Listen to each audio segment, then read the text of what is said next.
সেনাপ্রধান যেন অকার্যমান সে কিন্তু ভালো ছেলে। সমস্যা হচ্ছে বিপ্লবের শেষ অংশ হলে আছে, তো বিপ্লবে ভাগ দিতে হবে না তারে। এই ভাগটা এই গভর্নমেন্ট দেয় নাই। তারেক সিদ্দিকী, তার উপরে বছর শেখ হাসিনা। শেখ হাসিনা অনুমতি ছাড়া কাউকে অ্যারেস্টও করা হয় না, তাকে নেওয়া হয় না, ওখানে কাউকে ছাড়াও হয় না। এটা হাসিনা কল্পনা করতে পারে, আর এই সুযোগ নাই।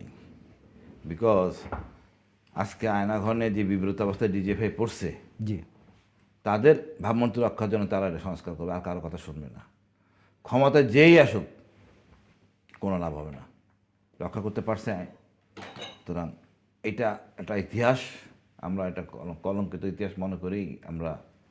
এটা বেসিক্যালি এটা তো ভাই জয়েন্ট ইন্টারেকশন সেল ছিল। সাধারণত ভিনদেশি লোক ধরা পড়লে এখানে রেখে টর্চার করতো, দীর্ঘমেয়াদের জন্য তথ্য আদান প্রদানের জন্য কাজ করতো, জিজ্ঞাসাবাদ করতো। আচ্ছা, কিন্তু এটাকে ব্যাপক হারে শুরু করে আপনার 14 সালের আগে। 14 সালের আগে 14 সালের হচ্ছে দ্বিতীয় টার্মের নির্বাচনের আগে, যখন তারা মুখ বন্ধ করার জন্য এবং ওই যে তত্ত্বাবধায়ক সরকার বাতিল করে দিল, তারপরের থেকেই।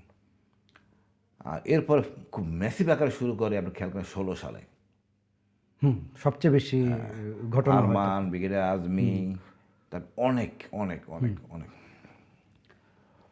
এই আয়নাগরের মূল নিয়ন্ত্রণটা কাদের উপর ছিল?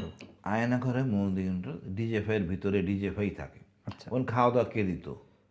খাওয়া দাওয়া তো পররাষ্ট্র মন্ত্রণালয় দিত না, অন্য কোনো মন্ত্রণালয়, ডিজিএফআই দিত। রাইট। এবং ডিজিএফআই তো আওয়ামী লীগ শেখ হাসিনার আদেশে কাজ করতো, তার বাহিনী হিসেবে কাজ করতো। সব কিছু ঘোরা যদি ধরেন, তারেক সিদ্দিকী, তার উপরে বছর শেখ হাসিনা। শেখ হাসিনা অনুমতি ছাড়া কাউকে অ্যারেস্টও করা হয় না, তাকে নেওয়া হয় না, ওখানে কাউকে ছাড়াও হয় না। আপনি যে সময়টুকু ছিলেন সেই সময় কি কোনো টর্চার আপনার উপর হয়েছিল? অবশ্যই হয়েছে ভাই, টর্চারের লেভেলটা বোঝেন না। আপনি মনে করেন গায়ে হাত দেওয়া, গায়ে হাত দেওয়া। সবচেয়ে বড় কথা হলো, একটা সৈনিক আমার গায়ে হাত দেবে, এটা ভয়ানক জিনিস, এটা মানা যায় না। আমরা সারা জীবন সৈনিক নিয়ে যুদ্ধ করি, সৈনিক আমাদের খুব উচ্চ মর্যাদা রাখে। এই সৈনিক যেন আমার গায়ে হাত দেয়, এদিকে মানুষ ছিল না এই মিলিটারি অফিসাররা, এই সব কটা জানোয়ার। আচ্ছা ভাই, তো আর ওই নাক বোচা না বা হিন্দু ধুতি পরে আসে না, আমরাই রয়ের কাজ করে দিই। এর মধ্যে অনেকে আমরা ইচ্ছে করে করি, অনেকে না বুঝিয়া করি। তো এটাই হলো সমস্যা। আপনি মনে করেন কাউকে বলা হলো টাকা দাও, ওকে ইনভেস্ট করো, তাকে বলে হলো, তো সে হয়তো ওই সরল বিশ্বাসে করতে কিন্তু কাজ করে দিচ্ছে। বা ডাই হার্টেড কিছু লোক আছে যারা আমাদের সুশীল পর্যায়ের অন্তর্ভুক্ত, আমাদের ঘুম পাড়ায় আছে দীর্ঘদিন। তারা কি জানে ভারত অনেক জ্ঞানী, অনেক ক্ষমতাশালী, এই বাটপারি কথাবার্তা সুশীলরাই বলে, এই প্রজন্মের ছেলেরা বলবে না। রাইট। আচ্ছা, রয়ের একটা গুরুত্বপূর্ণ ধরা হয় হানি ট্র্যাপ, যেটা আমরা নতুনভাবে শব্দটার সাথে নতুন ভাবে না, এটা পুরনো কেজিবি থেকে। আচ্ছা, সে হানি ট্র্যাপটা আসলে কিভাবে কাজ করে? আচ্ছা ভাই দেখেন, আমাদের কালচারে, আমার কথা বলি, আমার 3 মেয়ে বউ, কখনো চাইবে না আমি কোনো মেয়ের সাথে কথা বলি, কোনো মহিলার সাথে, বা কোনো ছবি অ্যাকসেপ্টই করবে না। তো আপনাকে বর্তমান প্রজন্মে যেহেতু কালচারাল ফ্যাক্টর, এটা আরব হলে আজকে সমস্যা হতো না, আরব হলে সমস্যা হতো না, বা আমেরিকান ইউরোপিয়ান হলে সমস্যা হতো না। বাট আমাদের কালচারাল প্রভাবের লোকই একটাই, ওই যে যদিও চাইল্ড বিয়ের কথা বলা আছে, এটা আসলে আপেক্ষিক। একটা বিয়ে, একটা পরিবার, একটা বউ, এই সমাজ, এর মধ্যে এটা নিয়ে ব্ল্যাকমেল করা হয়, তুমি না শোনো বলে দিব।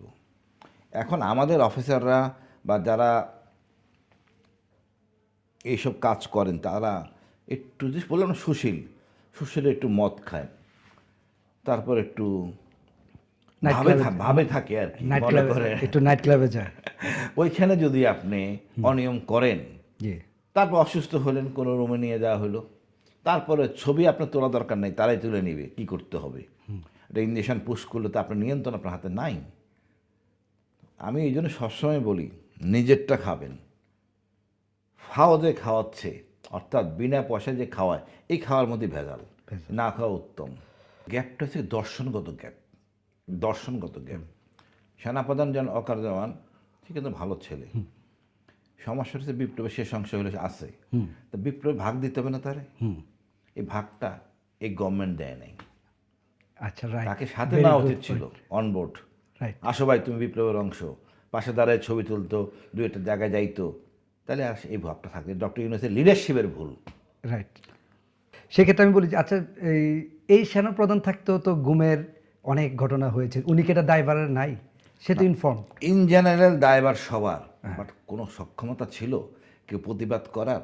এর একটাই প্রধান কারণ, আর্টিকেল 45, যেটা সেনা অফিসারদের জন্য, সশস্ত্র বাহিনীর অফিসারদের জন্য মৌলিক অধিকার হরণ।